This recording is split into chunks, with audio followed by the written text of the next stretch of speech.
Welcome everybody to our second episode of Beyond the Future, our podcast here at Oz Industries Forecasting.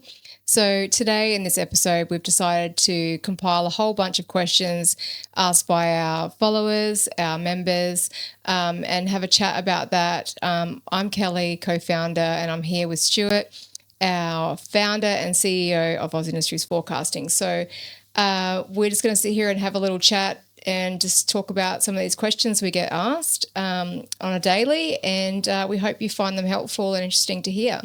So what is Oz Industries Forecasting and what do we do?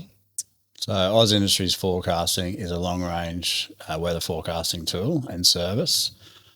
The vision behind Oz Industries Forecasting is to identify major weather periods ahead of time and ahead of conventional modelling.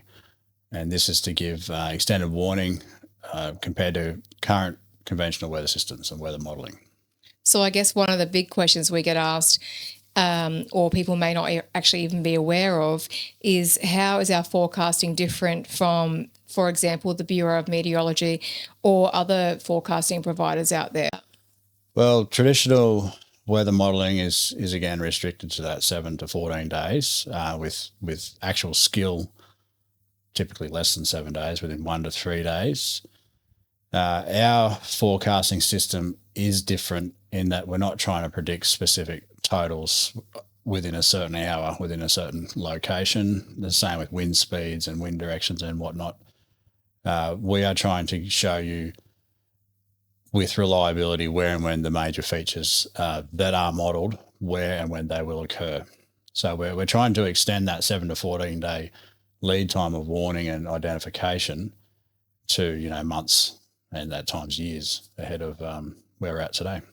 We are quite different to lots of other forecasters in terms of weather.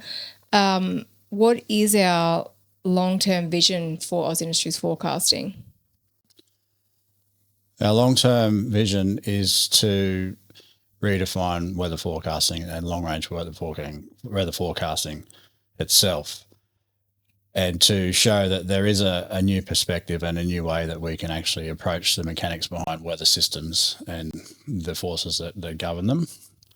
And with that, with that power, with that knowledge, we can give that information to the everyday user, so they know at any time in the future where and when a major system can or will occur. So I guess that brings us to one other question we always get asked, and that's how far ahead can you accurately forecast weather events? Well, currently we focus on that 3 to 6 months. We find it's the most reliable due to if you go too far ahead, while we can do it, it's sort of pointless in a sense that 3 to 6 months is a general favourable window that farmers particularly like to work around with, because that sort of covers more of a seasonal outlook rather than extended seasons where there's too much variability. So currently we aim on that sort of a time frame. Yep. I guess another question we are asked is what type of weather events do we specialise in forecasting? So are we forecasting cyclones, droughts, floods, frost? What can we tell our members? It's generally severe weather. So the main focus is rain. Everyone likes rain. Farmers specifically are heavily reliant on the rain. So that is a primary focus of our long-range system. However, with that, we can identify the type of weather event that will bring that rainfall. So whether it is a cyclone, a low pressure system, just a general trough or a cold front or a thunderstorm period.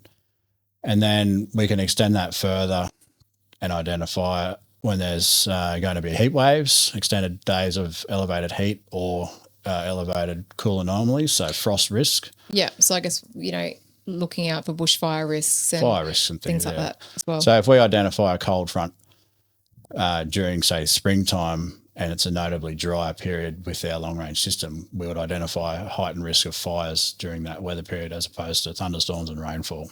Yep. So how do you verify the accuracy of your long-range forecasts?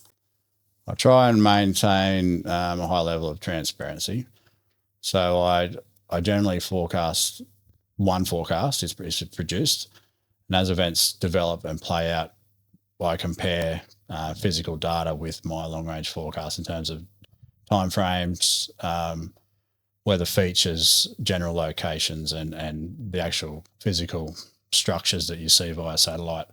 We'll publicly post those as events occur to show these things are trending within models, or if they're not trending, and then we'll know where and how we've gone wrong. So we can actually use our errors to refine for our next forecast. What are some of the examples of successful forecasts we have made months in advance? There's a lot. For those following along, will know that there has been a lot, and they're typically the more major the event, the more reliable it tends to be. It seems to be easier to forecast major events than minor events due to the mechanisms that we're researching. One of the most recent ones obviously was the March floods through Queensland. We gave 6 months warning on those. That was a historic flood. It's been over 3 months and water's still draining into Lake Eyre from that amount of rainfall. There's a Category 5 cyclone that crossed the coast in the Pilbara. We were about a day off the landfall and within about 100 kilometres of the actual crossing zone. Cyclone Kirrily crossed over our house on the date we said it would, where it would as well. We gave 6 months warning on that one.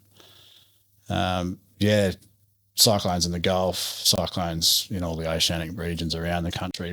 They're generally forming where and when we say they will. And again, with all the major rainfall events that occur, so such as the rain that occurred through late May and June across our southern growing areas, hadn't rained in nearly a year, and the rain fell on the dates that we said it would start. Yeah, we could probably also tell our members how far ahead you can forecast, because you actually booked me a flight to the Gold Coast the day before the cyclone crossed over our house. So he was getting me out of harm's way well and truly months ahead of time. Yeah. So we had 2 different parties that night. All right. So in regard to the forecast, we are giving them out months in advance. What industries can benefit the most from our services? So obviously we have the farmers. Who else is accessing our services? So obviously agriculture is a main component of our sector due to Australia is built on farming. We do have a lot of members in construction, mining as well. There are emergency service members who actively follow and engage with us. I can't say if they subscribe or not. I don't think they do, just due to technicalities with official agencies. But there is definitely emergency services who are interested. General weather, a lot of weather groups.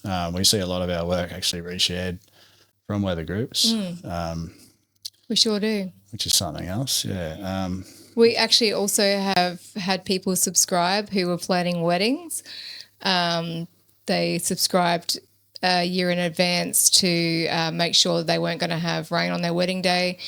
We've also had people who are travelling either doing road trips or grey nomads. Yeah. We have subscribing every now and then, or like when they're travelling. We have seasonal travellers who subscribe year after year for their yearly trip, just for their trip, due to the reliability of what we give them. Yeah, they'll contact us months before their trip to identify where any major systems might be, and they'll plan around that. And they've come back year after year for that reason. Yeah. Yeah.